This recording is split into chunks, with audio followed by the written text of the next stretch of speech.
Terror y suspenso en los juegos de rol. Más difícil de lo que parece.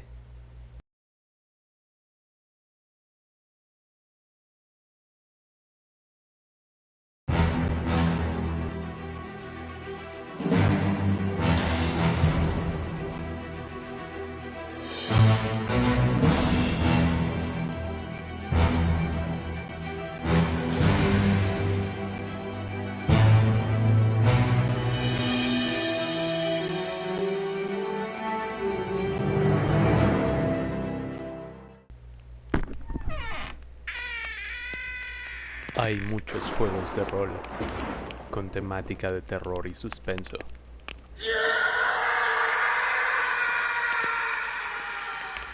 La llamada de Cthulhu, Ravenloft, Niños en bicicletas, Macadabre, etc.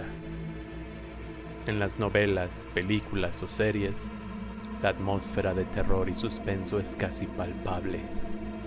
El corazón se acelera, la respiración se entrecorta, y cuando la criatura está acechando al protagonista, nuestro corazón parece detenerse y aguantamos la respiración porque no sabemos qué viene a continuación. Y tal vez no es nada agradable. Leyendo las páginas de un libro, podemos sentir el escalofrío que recorre todo el cuerpo, el sudor frío, y nuestra imaginación está ahí, a un lado del protagonista. Nos ponemos en sus zapatos y sufrimos del suspenso que las líneas de texto traen lentamente, no importando qué tan rápido leamos. Entonces, ¿por qué no es igual en los juegos de rol? En casi todos los juegos de rol con esta temática nos recomiendan libros o películas para entender un poco más la atmósfera que como narrador debemos crear, y como jugadores nos prepara para toda clase de horrores que podemos enfrentar. La mayoría conocemos o hemos leído algún cuento de H.P. Lovecraft. Leyendo el manual nos explica la temática, los horrores indescriptibles, los cultos y objetos malditos. Nos adentramos poco a poco a ese universo y comenzamos a entender cómo funcionan esas cosas dentro del juego. En este punto, parecería fácil crear una atmósfera de tensión y suspenso en la mesa de juego. Hacer que los jugadores se aferren a sus hojas de personaje y a sus dados. Pero eso casi nunca sucede. Y siempre culpamos al narrador porque de él depende que entremos al universo del juego. Y es verdad, pero no es el único culpable. ¿Por qué cuando vemos una película o serie es tan fácil adentrarnos a esa atmósfera de horror? La pantalla se convierte en una ventana por la cual nos asomamos, y somos parte de todo eso, al menos como espectadores. En el juego de rol, somos los protagonistas. Leyendo, las palabras se transforman en imágenes y sensaciones, y cuando jugamos rol, ¿es tan complicado imaginar que estamos ahí? La responsabilidad de que la sesión salga adelante es de ambas partes, narrador y jugadores. Si los jugadores no ponen de su parte, no importa qué tan buena sea la narración, la atmósfera nunca será la adecuada. Hay jugadores que hacen chistes, narradores que describen cosas como lindo arbolito feliz, jugadores que están distraídos en el móvil, narradores que no conocen el trasfondo del juego e improvisan, jugadores que hacen que su personaje haga alguna tontería, narradores que creen que solo se trata de enfrentar personajes contra criaturas feas y poderosas, jugadores que no les interesa el contexto, solo quieren atacar y tirar dados.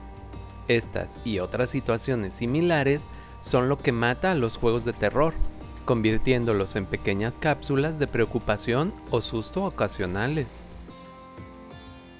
Además, hay que tomar en cuenta que no todos nos asusta lo mismo.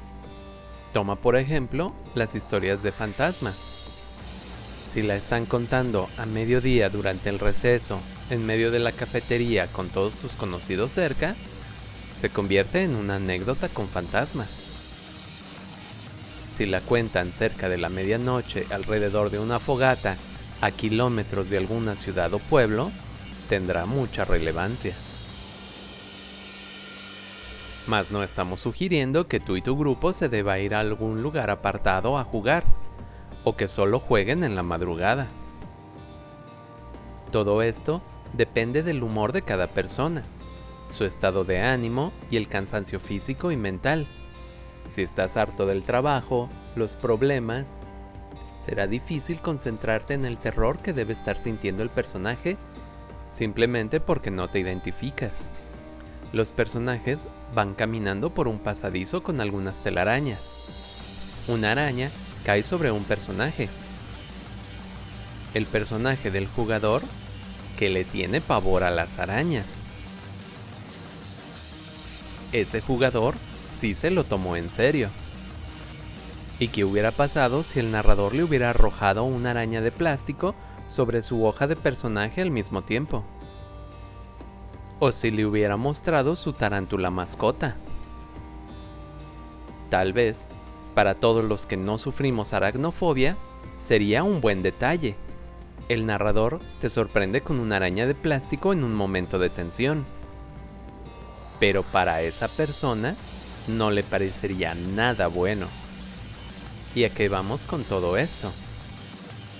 A que el terror y el suspenso depende de cada persona, del estado de ánimo y las preocupaciones de la vida diaria. Hay gente que no les gusta este género, prefieren comedias o romances, acción de espías o artes marciales. Hoy simplemente no te sientes con ganas de entrar a una atmósfera de juego aterradora. Las interrupciones constantes hacen que la narración pierda continuidad. El clásico jugador que está interrumpiendo con otras cosas. Aquí te damos una pequeña lista de cómo evitar estas situaciones. 1. Lo primero es hablar con todos en la sesión 0. Establecer que es un juego de terror y que las distracciones innecesarias serán sancionadas. 2. Jugadores y narrador deben de estar en la mejor disposición de jugar. Este punto es el más difícil de todos. 3. Es un juego de rol. Todos entendemos que la finalidad del juego es divertir, pero este juego en específico es un juego de terror. 4. Como narrador, debes prepararte mucho mejor. Debes cambiar palabras y evitar descripciones como arbolito feliz. 5. Como jugador, evitar distracciones y entra a los zapatos de tu personaje. Es cierto, tú no te asustas con nada. Tienes una mente de hierro que nadie puede controlar. Tu personaje es diferente. Se trata de que el personaje se asuste, se preocupe, tenga pánico. 6. Siempre es reconfortante tener comida y bebida, pero escuchar el constante crujido de las galletas o papas fritas no es bueno para el terror de los personajes. 7. Si te estás sintiendo incómodo por sentirte asustado, date una pausa, ve a tomar un poco de aire, aléjate para ver un video gracioso, pero no rompas la atmósfera para los demás. 8. No toda la sesión será para que estén al filo de la silla con los cabellos de punta y a punto del infarto, pero cuando la situación lo amerite, tu personaje lo debe sentir. 9. Siendo un juego de terror, es normal, incluso obligatorio que los personajes sientan miedo. No te burles del jugador porque tiene un personaje miedoso. 10. No todo el miedo es salir corriendo, gritar como niña o hacerse bolita en un rincón. Cada juego tiene reglas para tratar el miedo y las consecuencias. No nos gustan, van en contra del personaje, pueden ser incapacitantes. pero son parte del juego. Debemos aceptarlas y continuar. 11. Si no tienes ganas de entrar al terror, lo mejor será que dejes tu espacio para otro jugador. Hay cientos de narradores con otros juegos. 12. Si nadie en la mesa se cree el terror, sé el primero y pon el ejemplo. 13.